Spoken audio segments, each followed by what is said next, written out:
अपना अपन कहां पहुंचे थे? 1D मोशन कंप्लीट कर चुके थे, अब शायद 2D मोशन स्टार्ट करना था, ये था ना। तो हेडिंग क्या लिए? Projectile motion. अपन अपने को क्या पढ़ना है? Projectile motion. प्रोजेक्टाइल मोशन मतलब 2D मोशन। कौन सा मोशन है? 2D motion. अब अभी तक जो अपन कंसेप्ट सीखे हैं 1D मोशन का सीखे हैं, वैसे ही 1D मोशन के पूरे कंसेप्ट अपन 2D मोशन पे ही लगाएंगे। जो लीनियर मोशन होते थे, एट कांस्टेंट एक्सीलरेशन थे, न्यूटन के जो इक्वेशंस थी, 3 इक्वेशंस थी, तीनों जो वैलिड तब थी कि जब एक्सीलरेशन क्या हो? कांस्टेंट हो। ऐसी अपन बात किए थे, वहां पे बहुत सारी प्रॉब्लम्स अपन 1D मोशन की सॉल्व किए थे। अब अपन 2D मोशन पे भी यही कंसेप्ट लगाना है। अब देखो, जैसे मान लो एक मैंने पत्थर लिया, पत्थर को मैंने हॉरिजॉन्टल से थीटा एंगल पे मैंने प्रोजेक्ट करा दिया। कैसे? ये मेरा हॉरिजॉन्टल है, यहां से मैंने क्या किया? एक पत्थर है, इस पत्थर यानी स्टोन है, यहां से एक्सीलरेशन यू वेलोसिटी से अपन क्या कर दिया? प्रोजेक्ट करा दिया, जो हॉरिजॉन्टल से थीटा एंगल बना रहा है। क्लियर है?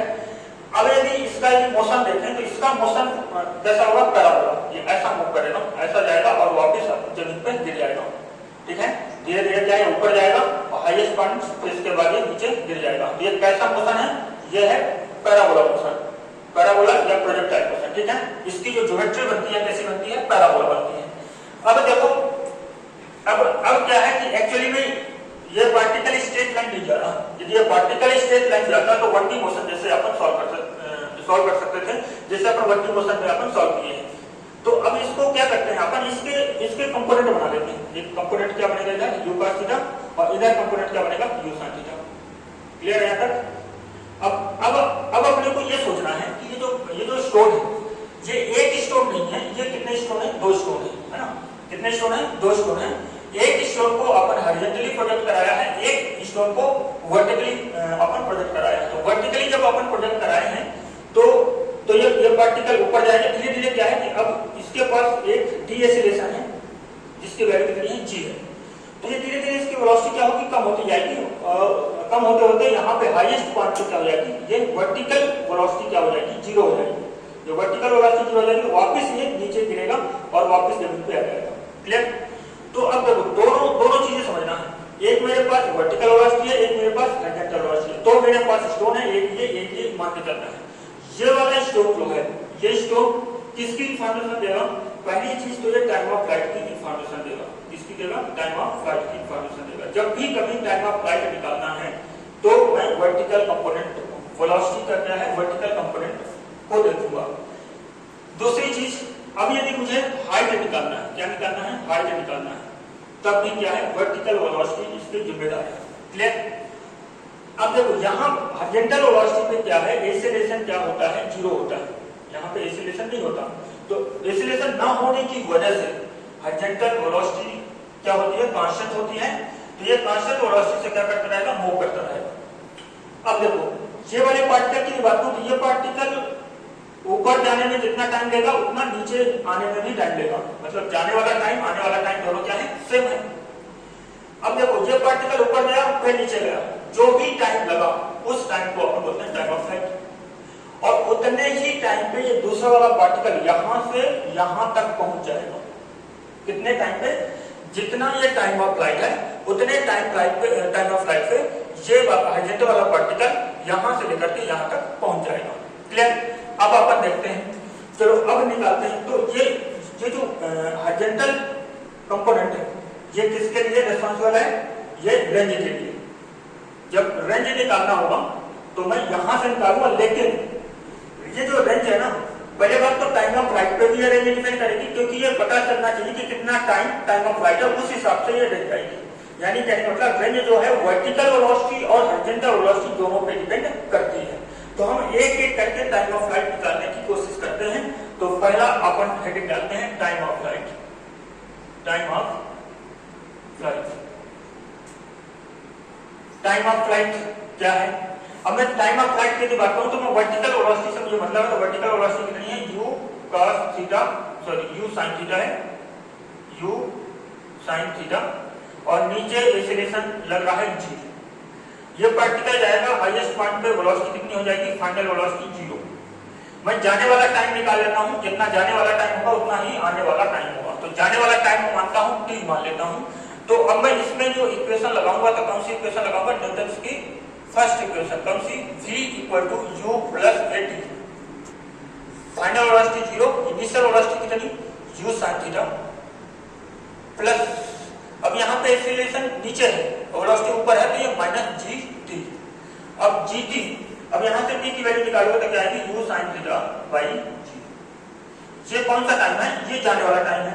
तो टाइम ऑफ फ्लाइट क्या होगा, 2t के बराबर, क्योंकि जितना जाने में उतना ही आने में भी टाइम लगेगा। क्लियर है। अब देखो t equal to 2 into u sin theta by g, यानी टाइम ऑफ फ्लाइट क्या किया गया, 2u sin theta by g। ये आपका क्या बन गया, एक फॉर्मूला बन गया। या आप इसी तरीके से सॉल्व भी कर सकते हैं, जरूरी नहीं है कि फॉर्मूला याद हो, यदि याद रहता है तो ठीक है, नहीं तो ये प्रोसेस याद होनी चाहिए। क्लियर। अब दूसरा यदि अपन निकालना चाहते हैं रेंज, इसकी बात कर रहे हैं रेंज। अब इसमें थोड़ा सा मैं और बात करूं तो देखो, टाइम ऑफ फ्लाइट को यदि मैक्सिमम करना है, टी मैक्स करना है, टी मैक्स करना है तो क्या करेंगे अपन, मतलब यू जी तो मेरा फिक्स है, थीटा की वैल्यू अपन को क्या करना है, चेंज करते रहना है। थीटा साइन थीटा की मैक्सिमम वैल्यू कब होती है, जब थीटा 90 डिग्री पे होता है, जब इसकी वैल्यू क्या होगी, मैक्सिमम होगी। टी मैक्स यदि मैं निकालूं तो क्या होने वाला है, 2u बाई g। तो जब मैं कोई पार्टिकल को जस्ट अपवर्ड फेंकता हूं, उस वेलोसिटी पे क्या होता है, मैक्सिमम टाइम ऑफ फ्लाइट निकल के आती है। क्लियर है। अब देखो मैं रेंज की बात करता हूं। रेंज क्या, रेंज होती क्या है, जितनी डिस्टेंस से ट्रेवल किया, हॉरिजॉन्टल पार्टिकल जितनी ये डिस्टेंस ट्रेवल किया वही क्या कहलाएगी, रेंज। तो अब देखो कितना ट्रेवल किया, मैं बोलूंगा कि हॉरिजॉन्टल वेलोसिटी है u cos थीटा, और टाइम ऑफ फ्लाइट कितना है t, कितना टाइम लगा उसको, t टाइम लगा। तो मैं बोलूंगा कि रेंज यदि निकालना है तो ux into time of flight, horizontal velocity कितनी है, u cos theta, into time of flight कितना है, टाइम ऑफ फ्लाइट मेरे पास 2u sin theta by g आ चुका है। इसको जब मैं सॉल्व करूंगा तो क्या बनेगा, 2u square sin theta into cos theta by g। अब यहाँ से आप लोग मैथमेटिक्स में पढ़े होंगे, 2 sin theta into cos theta क्या होता है, sin 2 थीटा, इसलिए u square sin 2 theta by g, ये मेरे पास रेंज का क्या आ गया, फॉर्मूला आ गया। अब आप रेंज मैक्सिमम यहाँ से निकाल सकते हो, कैसे। अब रेंज मैक्सिमम कब होगी, जब sin 2 थीटा की वैल्यू कितनी होगी, 1 आ जाए। यदि मुझे रेंज, यदि मैक्सिमम यहाँ पे करता हूँ मैं, यदि मुझे रेंज मैक्स निकालना है, ये मुझे कैलकुलेट करना है, तो sin 2 थीटा क्या होना चाहिए, 1 के बराबर होना चाहिए, क्योंकि sin की जो वैल्यू होती है मैक्सिमम कितनी होती है, 1 होती है। तो यहाँ से 2 थीटा कितना होगा, 90 डिग्री, और थीटा कितना बन जाएगा, 45 डिग्री। यानी कि मैक्सिमम रेंज के लिए थीटा क्या होना चाहिए, 45 डिग्री। यदि कोई पार्टिकल 45 डिग्री से प्रोजेक्ट कराते हैं, 45 डिग्री से प्रोजेक्ट कराते हैं, तो मुझे मैक्सिमम रेंज मिलती है। कितनी मिलेगी, बोलूंगा यहाँ पे 1 रख देता हूँ, तो r मैक्स कितना आ जाएगा मेरे पास, r मैक्स आ जाएगा मेरे पास u स्क्वायर अपॉन g। ये मेरे पास क्या आ गया, r मैक्स आ गया। अब इसी प्रकार से अपने को हाइट निकालना है, तो हाइट देखो कैसे निकालेंगे। अब मैक्सिमम हाइट यदि निकालना चाहते हैं, ये मैं यहाँ से पोर्शन हटा देता हूँ।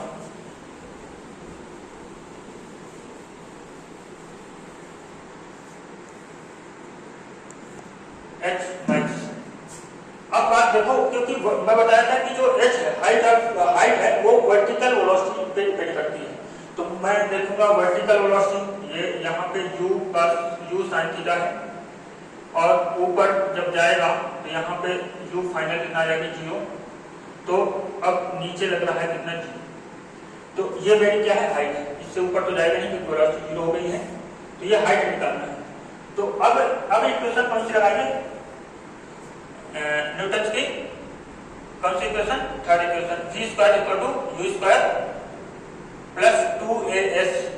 फाइनल वेलोसिटी क्या है, 0 है।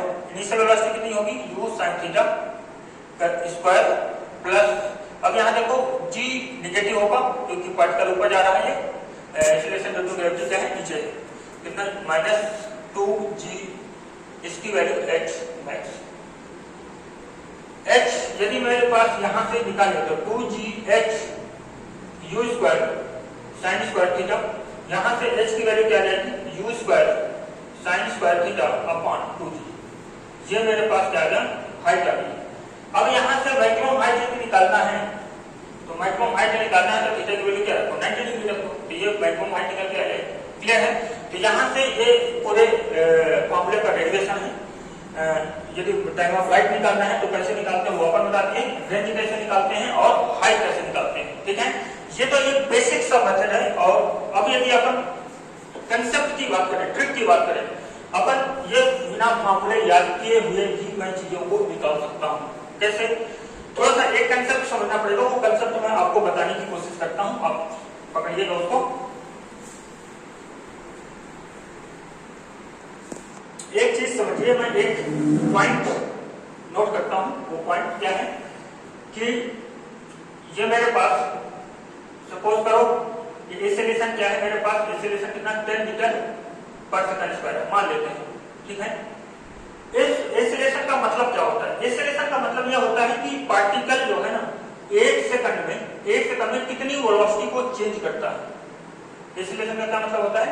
एक्सेलरेशन का मतलब होता है कि एक सेकंड में पार्टिकल की वेलोसिटी कितनी चेंज होती है। तो यहाँ पे 10 मीटर पर सेकंड स्क्वायर है तो एक सेकंड में कितनी चेंज होगी 10 मीटर पर सेकंड। यदि मैं बोलता हूँ कि पार्टिकल का इनिशियल वेलोसिटी 0 है और मैं बोलता हूँ कि एक्सेलरेशन मेरे पास 10 मीटर पर सेकंड स्क्वायर है, तो बोलूँ बताओ 5 सेकंड में पार्टिकल की वेलोसिटी कितनी हो जाएगी। तो बोलूँगा 5 सेकंड में वेलोसिटी का चेंज कितना आएगा, बोलूँगा 1 सेकंड में 10 मीटर पर सेकंड, तो 5 सेकंड में 50 मीटर पर सेकंड और इनिशियल 0 है तो कितना बन जाएगा 50 मीटर पर सेकंड। इतनी वेलोसिटी फाइनल बनेगी। ये सीधा सा कंसेप्ट है। ठीक है, ये तो बहुत सिंपल था। यही कंसेप्ट अपन प्रोजेक्टाइल में कैसे यूज करेंगे वो देखिए। अब जैसे मेरे पास कोई मैं एक एग्जांपल ले लेता हूँ और मैं बोलता हूँ कि एक पार्टिकल है जिसकी वेलोसिटी मान लेता हूँ 50 मीटर पर सेकंड और यहाँ पे एंगल मान लेता हूँ 37 डिग्री। ठीक है, अब इसके कंपोनेंट करूंगा। हाँ, एक चीज और ध्यान दो कि ये हमेशा याद रखना, साइन 37 डिग्री की वैल्यू क्या होती है 3/5 और cos 37 डिग्री की वैल्यू क्या होती है 4/5। ऐसे आप लोगों को साइन 53 डिग्री की वैल्यू याद रखना है 4/5, cos 53 डिग्री की वैल्यू कितनी होती है 3/5। ये आपको याद रखना है। क्लियर है? यदि मैं यहाँ पे इसके कंपोनेंट करूँ, सबसे पहले मुझे कंपोनेंट ही करना है। मैंने कंपोनेंट कर दिया तो 50 इसका कंपोनेंट इधर किया कितना आया 50 cos 37 डिग्री। यदि इसको सॉल्व करता 50 into 4/5 यानी कितना बना 40 मीटर पर सेकंड। इसी प्रकार से यहाँ से सॉल्व करूंगा तो क्या बनेगा u sin 37 डिग्री। तो यहाँ से सॉल्व करूंगा 50 into 3/5 कितना बनेगा 30 मीटर पर सेकंड। ये मेरे पास बनने वाला है। अब देखो, अब यदि मुझे टाइम ऑफ फ्लाइट निकालना है तो बात समझो। बात ये समझनी है, टाइम ऑफ फ्लाइट सिर्फ वर्टिकल वेलोसिटी से ही आता है। तो वर्टिकल वेलोसिटी पकड़ो। अब ये वेलोसिटी क्या होगी धीरे धीरे कम होती जाएगी और यहाँ पे वेलोसिटी क्या हो जाएगी 0 होती जाएगी। अब बात पकड़ो कि अब नीचे एक्सेलरेशन है कितना 10 मीटर पर सेकंड, क्योंकि जी की वैल्यू लगभग अपन इतनी मानते हैं 10 मीटर पर सेकंड स्क्वायर मानते हैं। और एक्सेलरेशन का मतलब अभी मैंने समझाया, क्या समझाया कि एक सेकंड में कितनी वेलोसिटी चेंज करेगा 10 मीटर पर सेकंड। या तो इंक्रीज कर सकता है या तो डिक्रीज कर सकता है। यदि एक्सेलरेट हो रहा है तो इंक्रीज करेगा, डी एक्सेलरेशन पे क्या होगा डिक्रीज करेगा। अब यहाँ पे देखो तो देखो 30 मीटर पर सेकंड डिक्रीज करना है तो कितना सेकंड लगेगा 3 सेकंड। पहले सेकंड में था, दूसरे में 20, फिर तीसरे में 30 डिक्रीज हो गया। तो यहाँ से यहाँ तक में यदि 0 लाना है तो कितना टाइम लगेगा 3। तो जितना जाने में उतना ही आने में, तो कितना लग गया 6 सेकंड। कोई फॉर्मूला यूज नहीं किया। और रेंज यदि निकालना है तो रेंज कैसा हॉरिजॉन्टल वेलोसिटी कितनी है 40 into टाइम ऑफ फ्लाइट 6 यानी 240 मीटर 20 मीटर सॉरी 240 मीटर। ठीक है, तो अब इसी प्रकार से हाइट भी निकाल सकते हैं। हाइट का भी एक रूल होता है